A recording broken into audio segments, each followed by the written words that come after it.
6 दशकापूर्वी शिवतीर्थावर म्हणजे शिवाजी पार्कवर एका संघटनेची स्थापना झाली. नाव शिवसेना.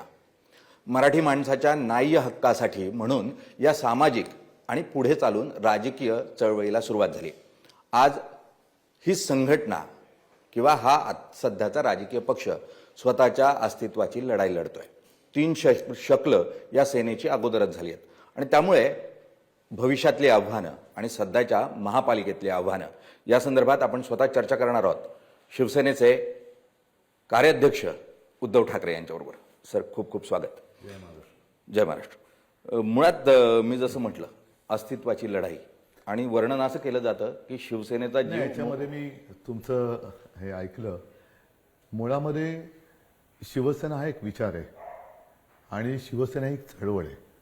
जे महाराष्ट्र द्वेष्टे आहेत, महाराष्ट्र द्रोही आहेत, त्यांना हा विचाराने शिवसेना मारायची. जे संयुक्त महाराष्ट्राच्या विरोधात तेव्हाही होते, आजही आहेत, त्यांना शिवसेना हा विचार मारायचा आहे.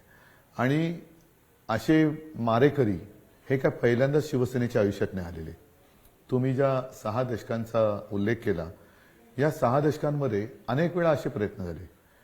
यावेळेचं जे संकट आहे हे 1960 साली गुजरातला मुंबई पाहिजे होती आणि त्यांचं ते जे काय तो जो एक कावा होता तो मराठी माणसाने हाणून पाडला. आता तोच कावा किंवा तोच डाव ते साधण्याचा प्रयत्न करतात.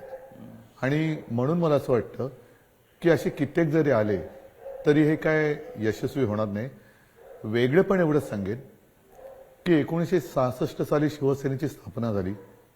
राजकारण म्हटल्यानंतर बेडुकुडे आल्या, इकडचे तिकडे तिकडचे तिकडे. त्याच्यामध्ये सुद्धा इंदिरा गांधींनी आणीबाणी लादली होती.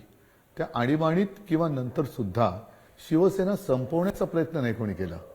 जो आता खरे महाराष्ट्र द्वेष्टे आहेत ते करतायत आणि त्या महाराष्ट्र द्वेष्ट्यांचे गुलाम हे शिवसेनेतले काही गद्दार झाले. पण शिवसेना ही तशीच आहे.